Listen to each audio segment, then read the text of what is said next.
नमस्कार दोस्तों, के एग्ज़ाम फाइट में आपका स्वागत है। कैसे हैं आप सभी? उम्मीद है आप सभी सही होंगे और आपकी यूपीपीसीएल टीजी2 की परीक्षा की तैयारी अच्छी चल रही होगी। दोस्तों, यूपीपीसीएल टीजी2 की परीक्षा को ध्यान में रखते हुए हमने इलेक्ट्रिशियन थ्योरी से कुछ महत्वपूर्ण प्रश्नों की सीरीज स्टार्ट की है, जो कि दोस्तों ये प्रश्न यूथ कंपटीशन के बुक से लिए गए हैं। ये विभिन्न एग्ज़ामों में पूछे गए प्रश्न होंगे, जैसे कि UPPCL TG two, UPRVNL, ISRO, DRDO, NFL, NFC, NPCIL, NFC आदि एग्ज़ामों में पूछे गए प्रश्न होंगे। दोस्तों, आपका आईटीआई लेवल का कोई भी एग्ज़ाम हो, ये वहाँ अति महत्वपूर्ण साबित होंगे। दोस्तों, हर एग्ज़ाम में पूछे जाते हैं। चलिए दोस्तों, आपका ज़्यादा टाइम न लेते हुए इन प्रश्नों की शुरुआत करते हैं, जो कि हमारा टॉपिक है इलेक्ट्रिकल पावर ट्रांसमिशन। इससे काफ़ी प्रश्न पूछे जाते हैं। उससे पहले आपसे रिक्वेस्ट है दोस्तों, अगर आप चैनल पर नए हैं तो चैनल को सब्सक्राइब ज़रूर कर दें और अपने दोस्तों में अधिक से अधिक शेयर ज़रूर करें। और हमारा वीडियो आपको अच्छा लगता है तो आते ही वीडियो पर लाइक कर दिया करें। चलिए शुरुआत करते हैं। आज का हमारा प्रश्न है, जब एक ट्रांसमिशन लाइन का लाइन वोल्टेज लगभग डैश के थ्रेशोल्ड का मान से अधिक हो जाता है तो इसके फलस्वरूप हवा का आयनीकरण हो जाता है। क्या हो जाता है? राइट आंसर दोस्तों, 30 किलो वोल्ट के थ्रेशोल्ड मान से अधिक हो जाता है तब। चलिए इससे कुछ जानकारी लेते हैं। जब एक ट्रांसमिशन लाइन का लाइन वोल्टेज लगभग 30 किलो वोल्ट अपान एमएम के थ्रेशोल्ड मान से अधिक हो जाता है तो इसके फलस्वरूप हवा का आयनीकरण हो जाता है। थ्रेशोल्ड वोल्टेज का वोल्टेज होता है जो परावैद्युत माध्यम सह सके, उसके ऊपर होने पर परावैद्युत माध्यम जैसे हवा का आयनीकरण हो जाता है और वह एक चालक की भांति कार्य करने लगती है। ये इसकी व्याख्या है। दोस्तों, हम इसकी सारी व्याख्या नहीं पढ़ेंगे, आप इसमें से आप खुद व्याख्या पढ़ना काफ़ी। अगर दोस्तों हम इसी तरह की इसकी व्याख्या करने लगेंगे तो काफ़ी टाइम लगेगा, आपको ये सारे प्रश्न हो नहीं पाएंगे। चलिए, ईएचवी प्रणाली का उपयोग आमतौर पर बिजली के डेड डैश के लिए किया जाता है। राइट आंसर दोस्तों, ऑप्शन नंबर सी, संचरण यानी एक्स्ट्रा हाई वोल्टेज प्रणाली का उपयोग आमतौर पर बिजली संचरण के लिए करते हैं। जैसे कि देख सकते हैं दोस्तों, प्राथमिक संचरण में यहाँ पर जानकारी आप खुद से लेना। चलिए अगला प्रश्न है, एनपीसीआईएल में देखिए पूछा गया है, व्यावसायिक ट्रांसमिशन लाइन में डेड डैश के कंडक्टर का इस्तेमाल किया जाता है। राइट आंसर, एल्युमिनियम का। अगला प्रश्न है, जो कि आपका अगला प्रश्न यहाँ पर दिया गया है, एक संचरण लाइन के चालन की सतह पर उसके कोर की तुलना में अधिक धारा प्रवाह होती है, यह तथ्य कहलाता है। राइट आंसर, स्किन प्रभाव। अगला प्रश्न है, संचरण लाइन में कोरोना की संभावना बढ़ जाती है। राइट आंसर, अर्ध वातावरण इसका सही उत्तर है। दोस्तों, चालक तारों तथा खंभों के निकट हिंसक ध्वनि सुनाई देती है। ये कोरोना जो होता है, यहाँ से इसकी जानकारी देख सकते हैं। और ओजोन गैस उत्पन्न होती है। चालक तार की पूरी लंबाई में बैगनी रंग की धुंधली सी चमक उत्पन्न हो जाती है कोरोना में। अगला है, संचरण लाइन में भार रहित अवस्था में धारा प्रवाह का कारण है। Right answer, option number B, line की धारिता इसका सही उत्तर है। अगले प्रश्न पर चलते हैं, जो कि आपका अगला प्रश्न है, ट्रांसमिशन लाइन की वृद्धि प्रतिबाधा को परिभाषित करते हैं। Right answer, option number A, √L/C सही उत्तर है। दोस्तों, यहाँ से अधिक जानकारी देख सकते हैं, काफ़ी अच्छी जानकारी दी गई है, इनका मान भी दिया गया है। और दोस्तों यहाँ से बताना चाहूँगा, भूमिगत केबल का सर्ज इम्पीडेंस ओवरहेड लाइन का 1/10वां भाग होता है। चलिए अगला प्रश्न है, संचरण लाइन का वोल्टता नियमन का आंकिक मान होना चाहिए। राइट आंसर, निम्न होना चाहिए। दोस्तों, इसका फार्मूला दिया गया है वोल्टता नियमन का, आप देख सकते हैं, यहाँ से अधिक जानकारी ले सकते हैं। अगला प्रश्न है, 132 केवी की संचरण लाइनों में किस प्रकार का इंसुलेटर प्रयोग में लेते हैं। Right answer, option number B, suspension विद्युत रोधक, ये इसका सही उत्तर है। अगला प्रश्न है जो कि आपका अगला प्रश्न यहाँ पर दिया गया है। दोस्तों यहाँ काफ़ी अच्छी जानकारी है, इसे ज़रूर पढ़ें, डिस्क्रिप्शन आप खुद से चेक करें। आईई नियमों के अनुसार उच्च वोल्टता लाइनों के लिए निम्नतम कंडक्टर का जमीन के ऊपर अंतर कितना होना चाहिए? Right answer 20 feet. अगला प्रश्न है वायुमंडल की भौतिक स्थिति, संवाहक की सतह की स्थिति और संवाहक और लाइन वोल्टेज मानों के बीच की दूरी डैश डैश के उत्पाद के लिए उत्तरदायी है? राइट आंसर कोरोना के उत्पाद के लिए उत्तरदायी होती है। अगला प्रश्न है स्किन प्रभाव इस पर निर्भर करता है? राइट आंसर चालक के आकार पर, पदार्थ के प्रकार पर, चालकों के व्यास पर, ये सभी पर निर्भर करता है। अगला है दोस्तों एसी सिस्टम में स्किन प्रभाव उत्पन्न होता है, डीसी में उत्पन्न नहीं होता है। इस प्रभाव के कारण धारा चालक के केंद्र की अपेक्षा सतह पर अधिक प्रवाहित होती है। अगला है मेहो रिले की वरीयता दी जाती है? राइट आंसर दोस्तों एक्स्ट्रा हाई वोल्टेज और अल्ट्रा हाई वोल्टेज, ये दोनों में दी जाती है। अगला प्रश्न है ट्रांसमिशन लाइन के लिए इस्पात पोल को किससे सुरक्षित रखने की आवश्यकता होती है? राइट आंसर क्षरण से। अगला प्रश्न है जो कि आपका अगला प्रश्न लोड हटाने पर किसी लंबे संचरण पथ लाइन के प्राप्ति छोर का वोल्टेज प्रेषण छोर के वोल्टेज से अधिक हो जाता है, इस परिघटना को डैश डैश कहते हैं? राइट आंसर फेरंटी प्रभाव।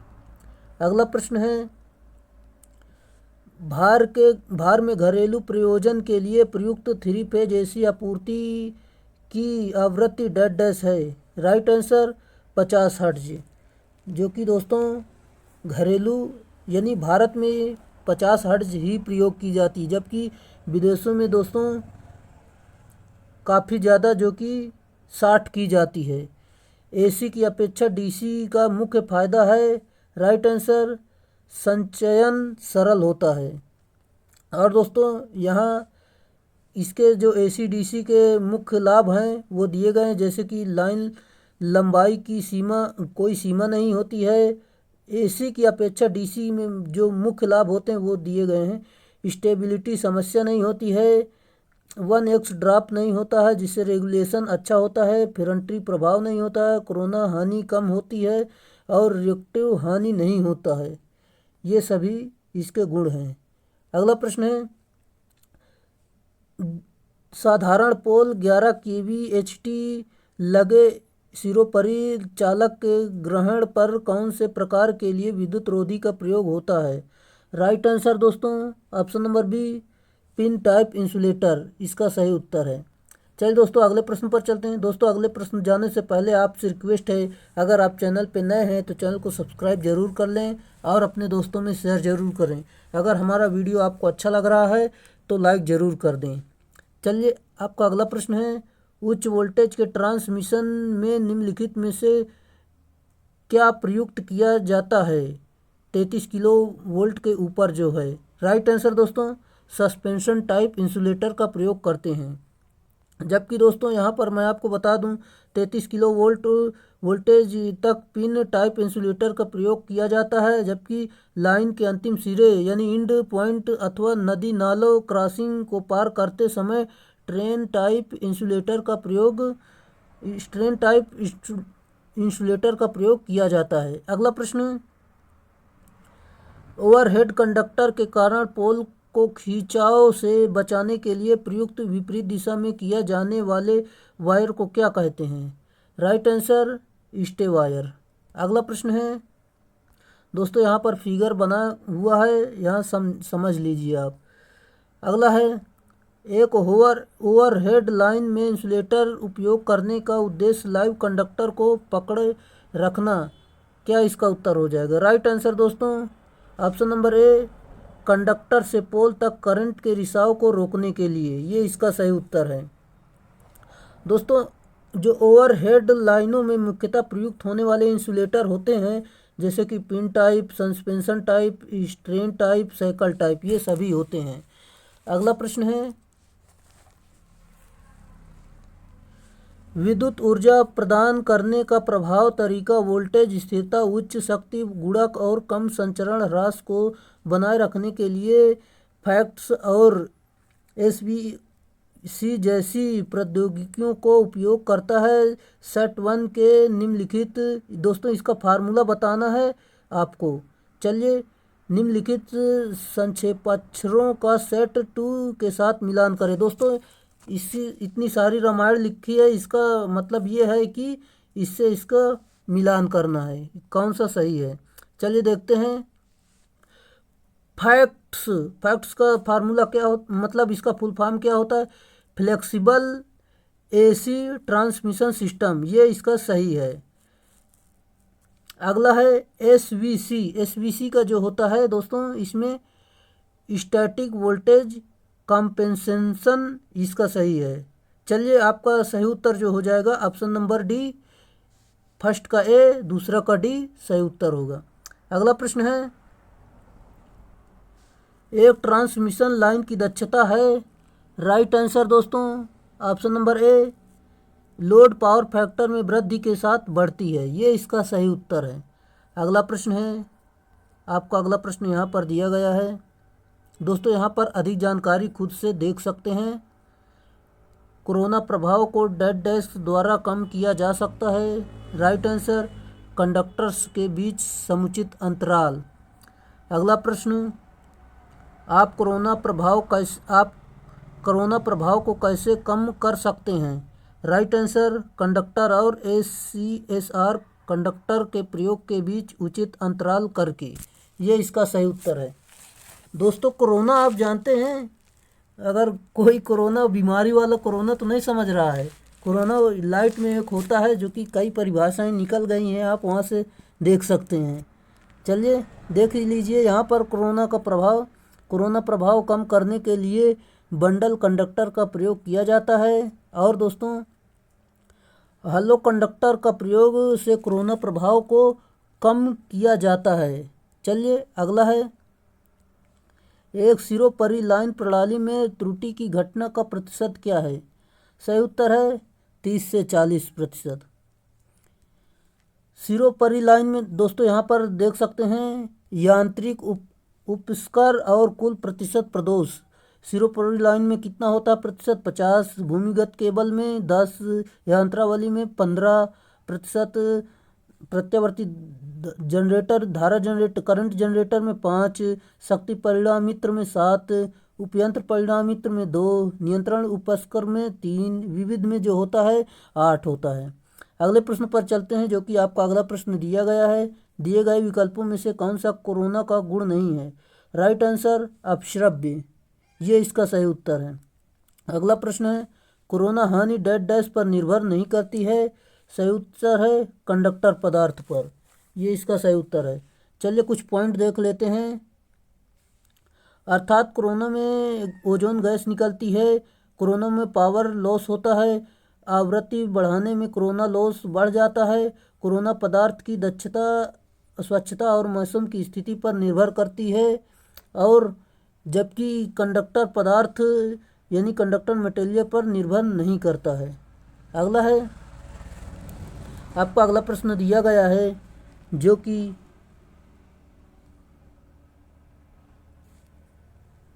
ट्रांसमिशन लाइन में कोरोना के संबंध में नीचे दिए गए विकल्पों में से गलत कथन चुनें। दोस्तों गलत कथन चुनना है आपको।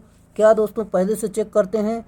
कोरोना के कारण बिजली का एक निश्चित अपव्यय होता है, दोस्तों ये सही है। और ओजोन निर्माण के कारण कोरोना क्षरण होता है, ये भी सही है। कोरोना हानि के कारण संचरण लाइन में विद्युत धारा जैवक्रिय स्वरूप साइनसॉइडल कैरेक्टर होती है, दोस्तों ये गलत है, यही आपका उत्तर हो जाएगा। चलिए और अगला देख लेते हैं। विशेष रूप से तीव्र कोरोना प्रभाव 35 किलोवोल्ट या उससे अधिक कार्यकारी वोल्टेज पर देखे जाते हैं, ये भी सही है। चलिए अगला प्रश्न है, आपका अगला प्रश्न दिया गया है। दोस्तों यहाँ पर कुछ फार्मूले दी गए हैं और कुछ जानकारी दी गई हैं, आप खुद से चेक करें। निम्नलिखित में से क्या किसी संचरण लाइन के कंडक्टर को पोल से अलग करता है? राइट आंसर डिस्क कुचालक, ये इसका सही उत्तर है। अगला प्रश्न है, कोरोना के कारण ओजोन की उपस्थिति विद्युत प्रणालियों पर इस प्रभाव डालती है? राइट आंसर चालक का संचारण करके। अगला प्रश्न है दोस्तों, अधिक जानकारी डिस्क्रिप्शन से ले सकते हैं। निम्नलिखित में से कौन सा कोरोना के लिए उत्तरदायी है? सही उत्तर हो जाएगा दोस्तों आपका, जो कि ऑप्शन नंबर सी, अनियमित और खुरदरा सतह, ये इसका सही उत्तर है। अगला प्रश्न है, कोरोना डेड डैश वोल्टेज पर होता है? Right answer option number B, breakdown voltage से कम।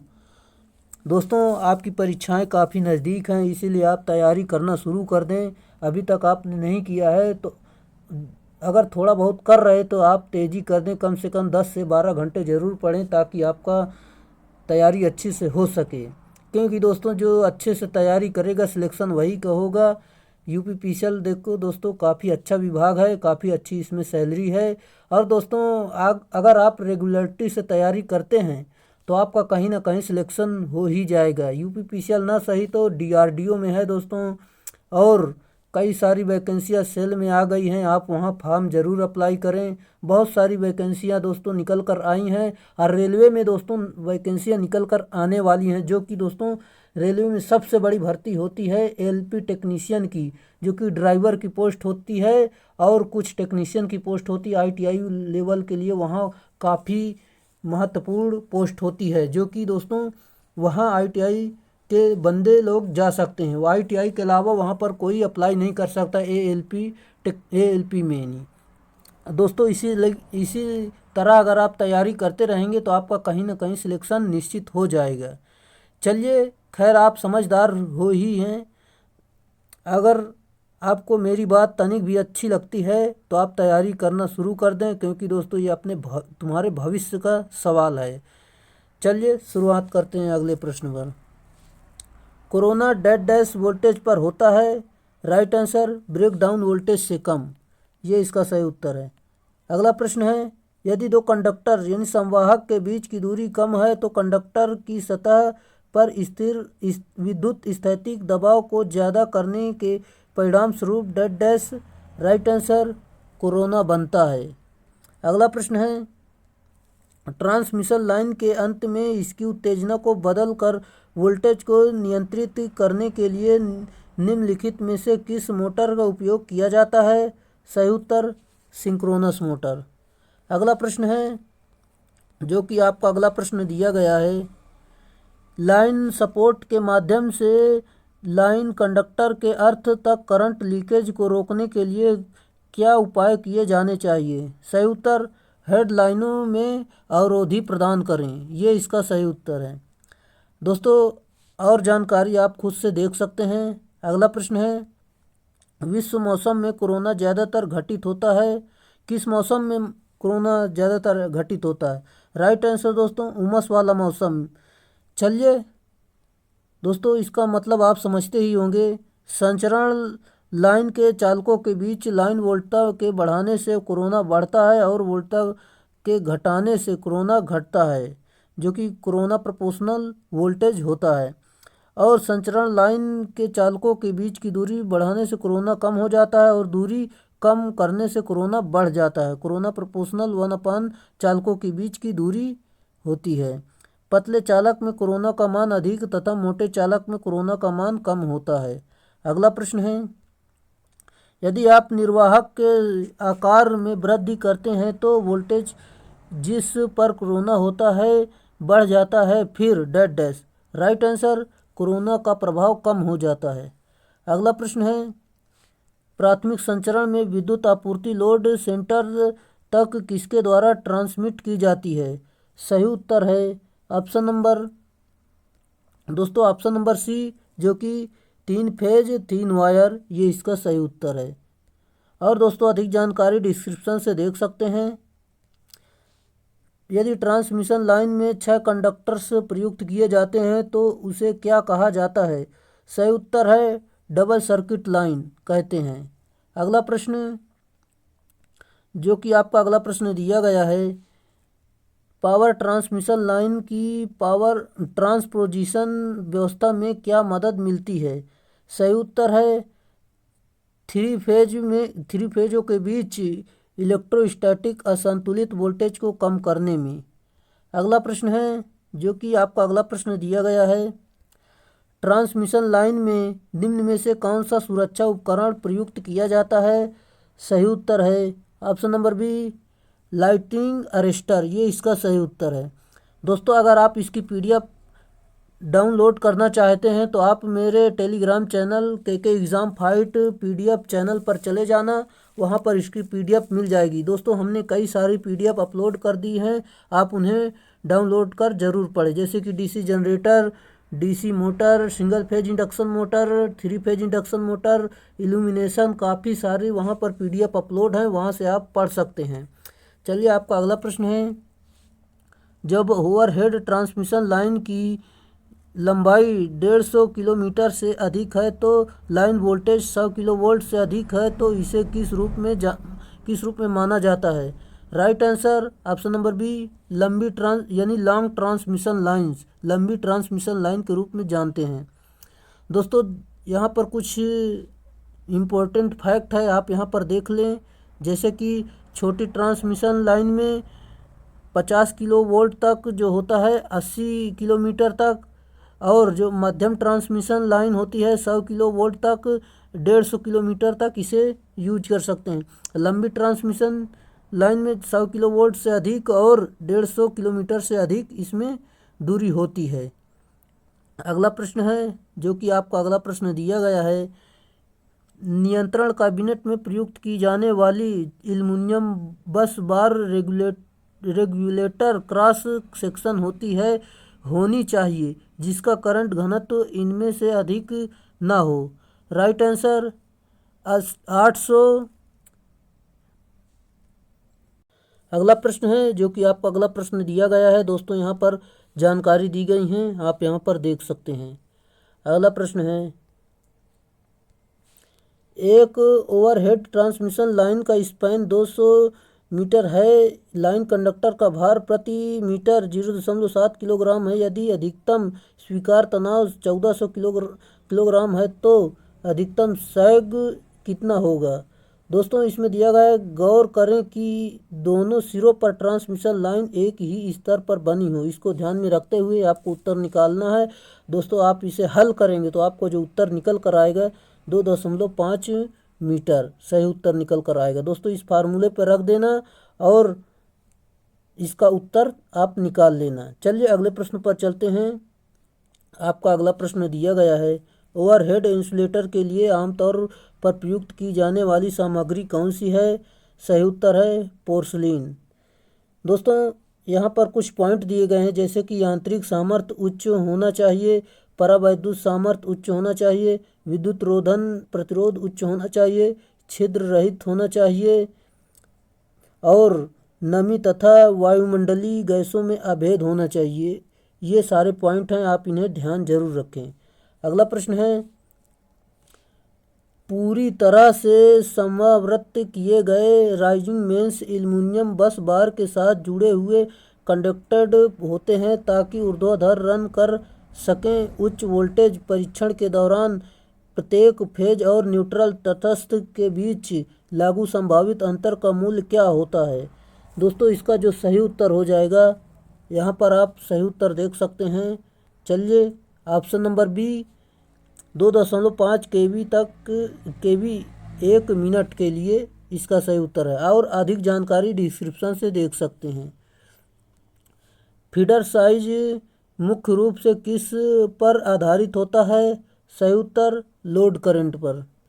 अगला प्रश्न है, दोस्तों सवाल है, पेन कॉपी लेकर जरूर बैठें और इसे आप हल जरूर करें। चलिए, मैं आपको पढ़ के बता देता हूँ, आप इसे हल जरूर करना। एक सिंगल फेज ओवरहेड लाइन एक फैक्ट्री को 11 केवी और 0.8 पावर फैक्टर लैगिंग पर 1100 किलोवाट बिजली ट्रांसमिट कर रही है। इस लाइन में 1 ओम कुल प्रतिरोध और 3 ओम का लूप प्रतिघात है। ट्रांसमिशन दक्षता कितनी होगी? दोस्तों, आप इसे हल करेंगे इस फार्मूले पर रख के, तो आपका उत्तर जो निकल कर आएगा 98.6 यानी 60% निकल कर आ जाएगा। दोस्तों यहाँ पर अगर आप नहीं हल कर पा रहे हैं तो यहाँ से देख लेना। चलिए दोस्तों, आज के लिए इतने ही प्रश्न थे, जो कि दोस्तों काफ़ी अच्छे प्रश्न थे। यहाँ से काफ़ी प्रश्न पूछे जाते हैं। दोस्तों अगर आप चैनल पे नए हैं तो चैनल को सब्सक्राइब जरूर करें और अपने दोस्तों में शेयर जरूर कर दें यार, क्योंकि यह छोटा सा परिवार आपको बढ़ाना है, इसीलिए आप चैनल को सब्सक्राइब जरूर कर दें और अपने दोस्तों में इसे शेयर करवाएं, ताकि हमारा परिवार बढ़कर ज़्यादा हो सके, ताकि हम आपके लिए अच्छी तैयारी यहाँ पर करवा सकें। चलिए दोस्तों, आज के लिए इतना ही, फिर मिलेंगे नेक्स्ट वीडियो में। तब तक के लिए बाय।